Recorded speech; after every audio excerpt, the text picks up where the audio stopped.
Alors, comme vous le savez, la stéatopathie métabolique est une affection qui a des liens étroits avec le syndrome métabolique. Il y a plusieurs entités. Il y a la stéatose simple et il y a la stéatohépatite qui est une inflammation du foie.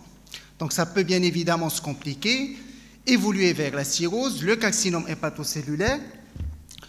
Et cette pathologie souffre du poids du passé. Ça veut dire qu'on nous a enseigné que la stéatose était une pathologie bénigne. Et ce n'est absolument pas vrai, puisque la stéatose, maintenant, est une pathologie qui est reconnue, grave, et qui peut évoluer vers l'insuffisance hépatocellulaire et le carcinome hépatocellulaire. Deuxième problème, elle pose un problème thérapeutique. Vous allez voir qu'il y a très peu de possibilités thérapeutiques et qu'actuellement, on a une possibilité concernant les phospholipides essentiels. Alors, juste un rappel, la stéatopathie métabolique était au départ considérée comme stéatohépatite non métabolique, d'accord, ou non alcoolique, parce qu'on disait que c'est les mêmes lésions, mais on ne voyait pas de prise d'alcool chez les patients qui ont cette stéatohépatite non alcoolique. Et puis, il y a une évolution de la nomenclature. Alors, si vous voyez toutes les nomenclatures qui ont été publiées, on a passé par la stéatopathie métabolique, le foie gras métabolique, et maintenant, ce qui est retenu, c'est ce qu'on appelle la stéatose associée à la dysfonction métabolique. Et ça, c'est une notion qui est très importante. Maintenant, ce n'est plus un diagnostic d'exclusion. Ça veut dire que quand vous avez de la stéatose, en présence d'un diabète ou d'une obésité, c'est une stéatose associée à la dysfonction métabolique. Même si le patient, par exemple, prend de l'alcool ou prend des médicaments qui sont stéatogènes. Ça veut dire que ce n'est plus un diagnostic d'exclusion. À chaque fois que vous avez stéatose sur l'échographie, vous avez quelqu'un devant vous qui est diabétique ou obèse, retenez la stéatopathie métabolique ou la stéatose associée à la dysfonction métabolique. Ça, c'est quelque chose de très important, ça change l'épidémiologie, parce qu'avant, on avait ce diagnostic-là comme diagnostic d'exclusion. Alors, quand vous voyez de la stéatose à l'échographie, ça peut correspondre à deux choses qui sont complètement différentes. C'est la stéatose simple, vous avez juste du gras au niveau du foie, mais vous n'avez pas d'inflammation. Et vous avez la stéatohépatite, et c'est une minorité, 20 à 30% des patients, où il y a de l'inflammation. Cette inflammation-là se fait ce qu'on appelle à travers la ballonnisation, l'infiltrant inflammatoire, et le facteur de risque, le facteur pronostic, c'est la présence de fibrose. Ça veut dire que la stéatohépatite, elle est définie par l'inflammation, et quand vous avez la fibrose, c'est un élément péjoratif pronostic. Et bien évidemment, vous ne pouvez avoir la fibrose que si vous avez une stéatohépatite. Il n'y a pas de fibrose dans la stéatose simple. Et c'est pour ça qu'on s'attaque à chercher la fibrose, parce que ça nous fait ces distinctions entre stéatose simple et stéatohépatite, puisque cette stéatohépatite, elle peut bien évidemment évoluer vers la cirrhose et l'insuffisance hépatocellulaire. Juste pour vous rappeler que la stéatohépatite et la stéatopathie métabolique, c'est une pathologie qui est très fréquente, c'est la pathologie hépatique la plus fréquente. 25% de la population mondiale est touchée. On disait en Afrique qu'on est moins touché. Cette méta-analyse retrouvait un chiffre en Afrique de 13%, mais les études récentes, on a des chiffres quasiment pareils que le reste du monde. On est à 25-30% en Afrique et aussi au Maroc. Chez le diabétique, c'est 2/3 des patients ils sont stéatosiques. Et chez les patients qui sont obèses, quasiment 75% des patients dont le BMI dépasse 30 kg par mètre carré et sont stéatosiques. Alors, ça c'est une très belle étude qui a été publiée en hépatologie en 2021. Regardez dans la région MENA, en fait il n'y a pas, comme étiologie de la cirrhose, il n'y a pas que l'hépatite B et l'hépatite C, parce qu'avant on disait l'Afrique c'est l'hépatite B et l'hépatite C.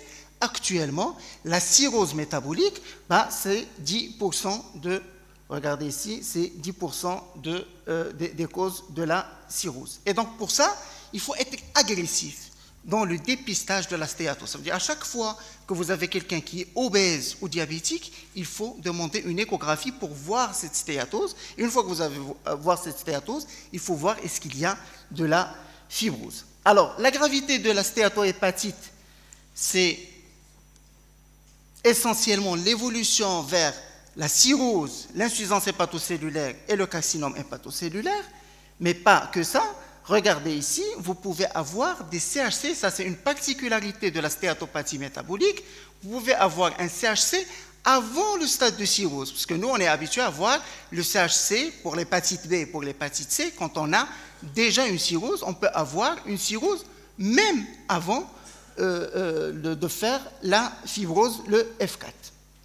Et quand vous avez une stéatose alcoolique au stade de cirrhose et quand il y a CHC, ben c'est des CHC qui sont beaucoup plus graves, avec des risques de récurrence qui sont beaucoup plus importants et des risques de progression qui sont beaucoup plus importants par rapport au CHC survenant, par exemple, sur une hépatopathie virale B ou C. Donc, il y a une gravité hépatique, mais pas que ça, il y a une gravité cardiovasculaire. Alors, un diabétique qui fait de la stéatose, regardez ici dans cette étude-là qui a été faite sur 71 000 patients, ben, ils ont 24% de plus, regardez ici, c'est 24% en bas, 24% de plus de risque cardiovasculaire.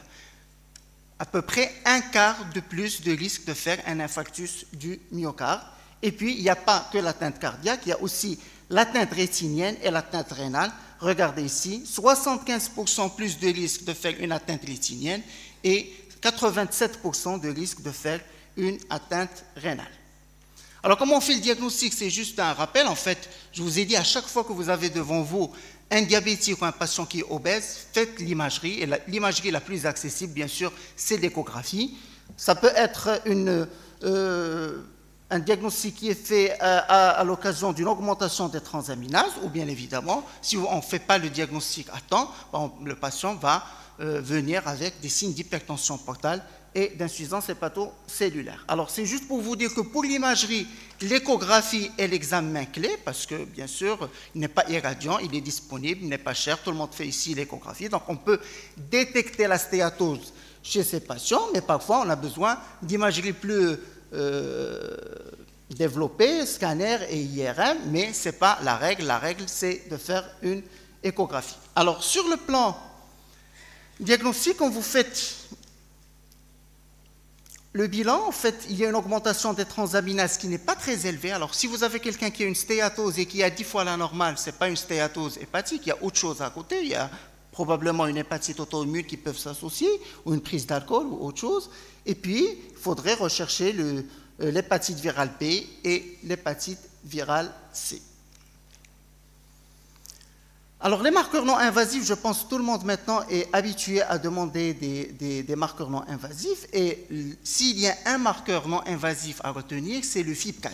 Alors, le FIB4, c'est un test qui a été fait initialement pour évaluer la fibrose au cours de l'hépatite virale C et qui a été démocratisé, disons, et on l'utilise actuellement pour détecter la fibrose au niveau de la stéatopathie métabolique. Il faut retenir deux chiffres clés. Moins de 1,30, ça permet de dire qu'il n'y a pas de fibrose hépatique, et à partir de 1,30, il y a entre 1,30 et 2,67, on se dit qu'on est dans la région ou dans la zone grise, et puis au-delà de 2,67, on peut dire qu'il y a de la fibrose hépatique. Mais à chaque fois que vous dépassez le 1,30, ben vous dites qu'il y a probablement de la fibrose hépatique, et c'est pour ça qu'il faut absolument faire ce test-là, parce que c'est un test qui n'est pas qui est pas cher. Vous faites toujours les transaminases, là, vous avez l'âge et vous avez les plaquettes, et donc vous pouvez calculer gratuitement ce FIB4. Il y a un score qui est aussi performant qui s'appelle le score ELF, mais c'est un score qui est payant, qui est cher, parce qu'il y a l'acide hyaluronique dedans. Et puis vous avez le fibroscan. Certains parmi vous demandent un fibroscan pour évaluer de la fibrose, ce n'est pas une mauvaise idée. On peut le demander soit en première intention, soit en deuxième intention. L'étude Princeps, elle a été faite en France en comparant la biopsie hépatique aux mesures d'élasticité. Et là, il faut garder là encore des chiffres de 8 et de 12 kPa. Quand vous dépassez les 8 kPa, probablement il y a de la fibrose hépatique. Biopsie hépatique, quasiment à oublier dans la stéatose, sauf quand vous opérez un malade et que le chirurgien a la possibilité de vous faire une biopsie du foie. Alors, à chaque fois que vous avez un diabète, une obésité, faites une imagerie et faites un FIB4. Et si vous avez un FIB4 au-delà de 1,30, demandez après un fibroscan pour voir ce qui se passe au niveau de la fibrose hépatique. Alors, vous allez me dire, c'est très bien, on va faire le diagnostic de la stéatose, mais qu'est-ce qu'on a comme possibilité réelle? Alors, les possibilités thérapeutiques, il faut dire, avant l'avènement des EPL, il n'y avait pas beaucoup de choses. Hein. On a le régime alimentaire qui a été recommandé dans les dernières recommandations de la Société américaine de 2022, donc un déficit calorique qui est très important. Il faut avoir recommandé un régime méditerranéen. Là, il faudrait aussi, si le patient aime le café, il ne faut pas lui dire d'arrêter parce que c'est bon pour le foie. Demander une abstinence alcoolique stricte, surtout si le patient est au-delà de F2, et puis perdre du poids. Et on sait qu'il n'y a pas un traitement aussi efficace que la perte du poids. Et quand vous perdez plus de 10% du poids corporel, ben vous avez 45% de régression de la fibrose. Pas de la stéatose ou de l'inflammation, mais de la fibrose au niveau de la stéatohépatite. Alors avant les EPL, on avait dans les recommandations anciennes, l'ISEL, le NIS, la FEF, la SLD, on avait la vitamine E, on avait le pioglitazone, et ça a été reconduit. Alors la vitamine E, on peut donner ça chez les patients qui ne sont pas diabétiques et non cirrhotiques. Alors vous avez vu que la majorité des patients sont diabétiques, il améliore la NASH, mais il n'y a pas d'amélioration de la fibrose, avec des risques bien sûr d'AVC et de cancer de la prostate. Pioglitazone qui n'existe pas au Maroc et qu'on peut donner chez les patients qui ont une NASH avec diabète, ça améliore l'activité, mais elle a un effet incertain sur la fibrose. Et puis vous avez les analogues de la GLP-1 qui peuvent être utilisés chez les patients qui sont diabétiques ou obèses quand ils ont une suspicion de NAFLD ou de stéatohépatite. Alors le dernier venant, et c'est le sujet du symposium, c'est les phospholipides essentiels. Alors c'est quoi les phospholipides essentiels? C'est un produit qui est naturel, c'est un extrait purifié de soja. Alors ça contient une molécule dominante dont le nom est imprononçable, ça s'appelle le 1,2-dilino-éléonel phosphatidylcholine, ça pour dire c'est le DLPC. Et ce DLPC, il existe, on le fabrique et on le prend dans l'alimentation qu'on a dans la nature. Donc il existe un produit qui est naturel, sauf qu'il est en concentration beaucoup plus basse. Dans les EPL, il est à une concentration au moins de 50%. Alors il a un rôle très important puisque vous savez que la membrane des cellules est faite de phospholipides, et en fait, les phospholipides sont à l'origine de la fluidité de la membrane, et quand vous avez la DLPC en quantité suffisante, ben c'est incorporé aux parties lésées de la membrane, ça améliore la régénération hépatique, et ça améliore la fluidité de la fonction membranaire. Il y a plusieurs études qui démontrent que les EPL, ils ont un effet qui est antioxydant cellulaire, un effet anti-inflammatoire, un effet antifibrotique, ça régule l'apoptose, et donc vous avez vu qu'il y a de l'inflammation et de l'apoptose au cours de la stéatohépatite métabolique, ça protège, c'est un hépatoprotecteur, ça protège les cellules, et donc ça les répare, et puis il y a un rôle dans la régulation lipidique. Et donc les EPL agissent point par point sur les éléments de la physiopathologie de la stéatohépatite, et notamment le rôle antifibrosant et le rôle antioxydant qu'on recherche dans un traitement pour la stéatohépatite. Alors on vient là aux essais cliniques, parce qu'en physiopathologie, parfois ça marche dans le laboratoire, mais ça ne marche pas chez l'homme. Et regardez ici, c'est l'étude la plus importante qui a été faite en Russie, quasiment 3000 patients, des patients qui ont une moyenne d'âge de 48 ans, qui sont assez corpulents, 91 kg de poids moyen, et qui ont un taux de cholestérol qui est élevé, des transaminases qui ne sont pas élevées, ça veut dire que c'est de la stéatose et non de la stéatohépatite. Et regardez ici, 80% étaient obèses, 74% avaient un cholestérol élevé, 57% avaient de l'hypertension portale, et 16% avaient un diabète de type 2.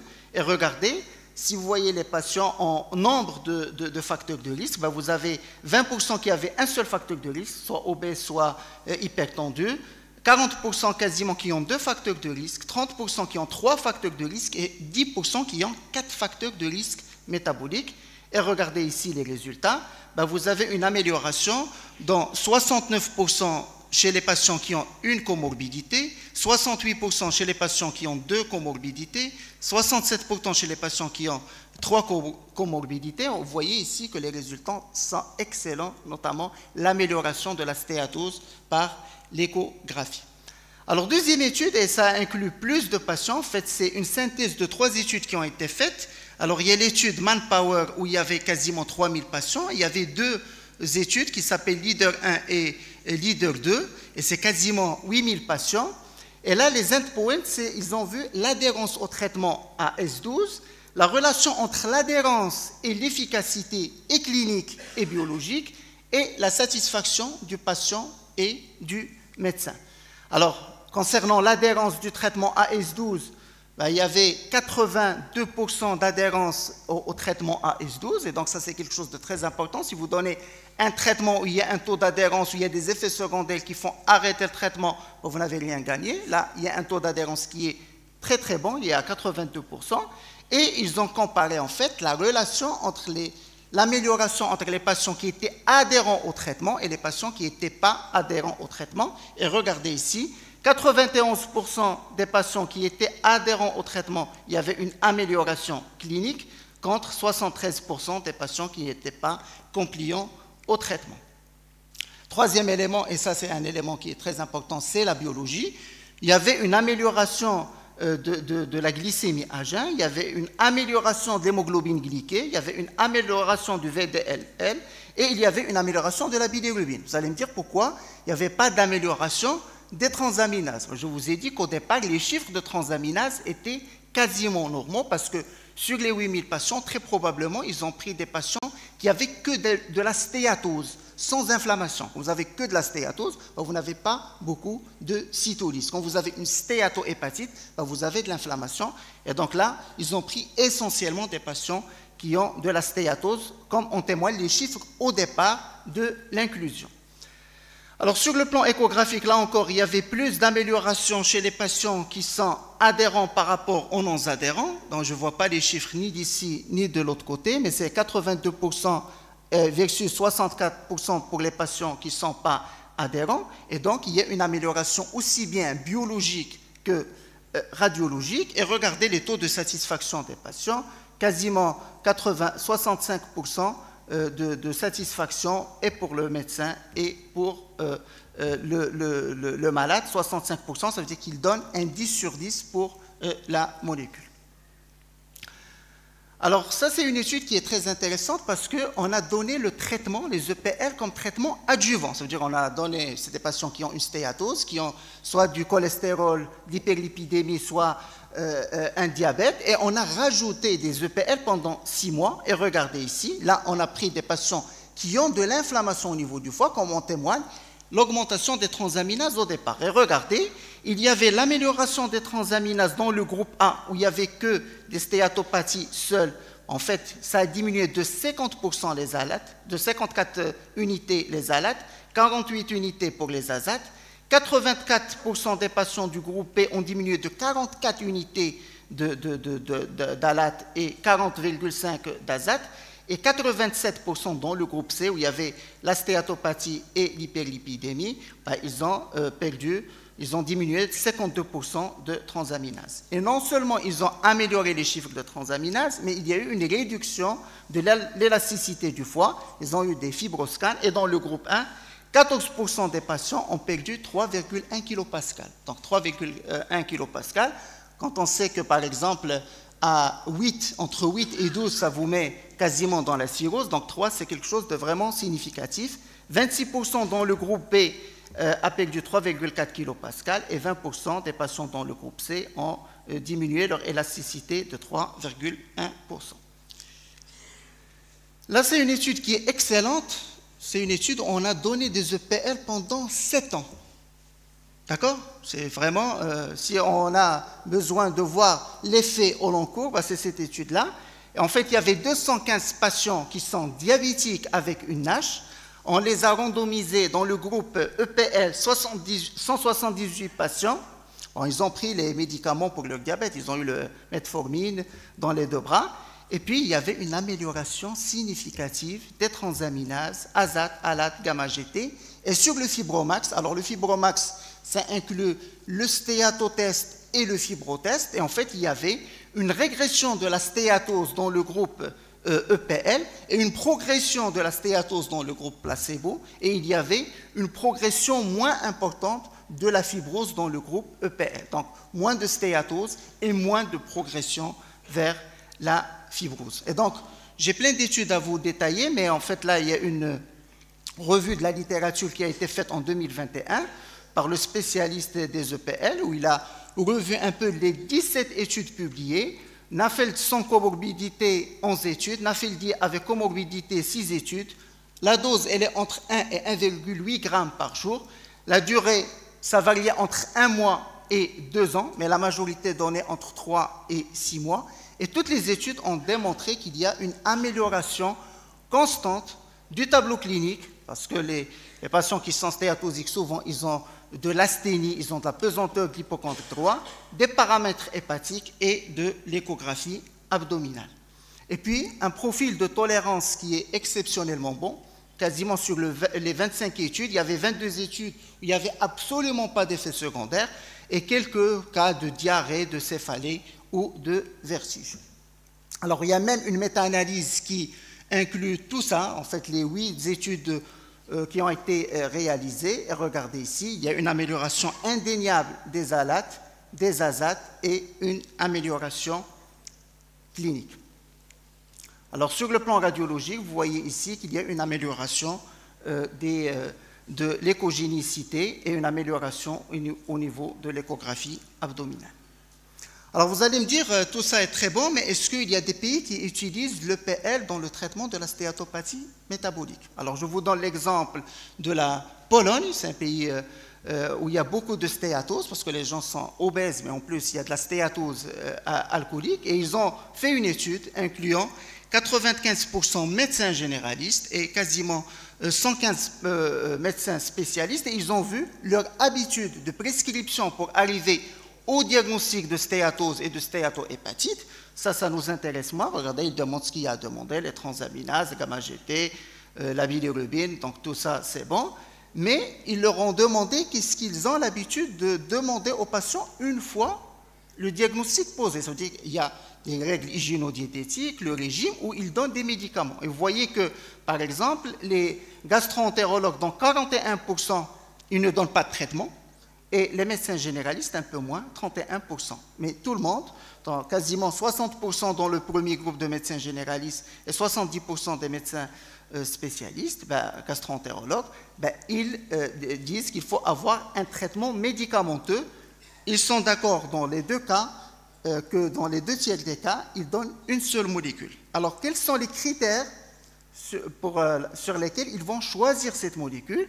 Il y a en premier l'efficacité, la tolérance et l'amélioration de la qualité de vie. Et donc, ça, c'est les 3 éléments sur lesquels décident les gastro-entérologues et les médecins généralistes pour le choix de la molécule. Et regardez ce qui vient en premier, en Pologne, c'est les EPL. Quasiment 92% des médecins généralistes et 95% des médecins spécialistes prescrivent des EPL. Et regardez ce qu'on a dans les recommandations. Par exemple, pioglitazone, c'est 4% dans le groupe des médecins spécialistes et 1% dans les médecins généralistes. Et vitamine E, il n'y a pas de vitamine E. Et ce qui est bien, c'est que cette étude-là, elle a été faite de la même façon 3 ans avant. Et en fait, les EPL, elles n'étaient prescrites que dans 48% des cas. Donc, les gens qui l'ont essayé, en 3 ans, il y a un doublement de prescription des EPL en Pologne. Vitamine E, elle était prescrite à 25%, vous avez vu les chiffres quasiment à 0, et la pioglitazone à 3,8%. Donc maintenant, en Pologne, 92% des prescriptions pour la stéatose, c'est des EPL. Alors vous allez me dire, est-ce qu'il y a des recommandations pour ça? Alors si vous voyez les recommandations américaines ou européennes, vous n'allez pas trouver de recommandations concernant les EPL. Mais il y a des recommandations dans les pays qui l'ont utilisé, et notamment la Russie. Alors vous avez la Russie, les recommandations de 2015 qui disent que les EPL à 1800 grammes peuvent être utilisés, 1800 mg peuvent être utilisés, c'est 2 comprimés de 300 3 fois par jour pendant 6 mois chez les patients qui ont une stéatopathie métabolique. Les recommandations chinoises, ils disent que quand vous avez de la NASH qui est prouvée par histologie ou avec une suspicion clinique de fibrose, il faudrait peut-être donner les EPL, c'est une option qui est valable. Alors, que disent les experts? Comment utiliser en pratique les EPL? il faut l'utiliser en traitement adjuvant. Vous donnez votre traitement pour le diabète, pour le cholestérol, mais vous rajoutez les EPL et vous essayez ça pendant 6 mois à 1 an avec un monitoring du bilan hépatique et l'échographie. En conclusion, la MAFLD, c'est une pathologie qui est grave. Vous avez vu l'évolution vers la cirrhose et l'insuffisance hépatocellulaire et le CHC, pathologie qui est très fréquente.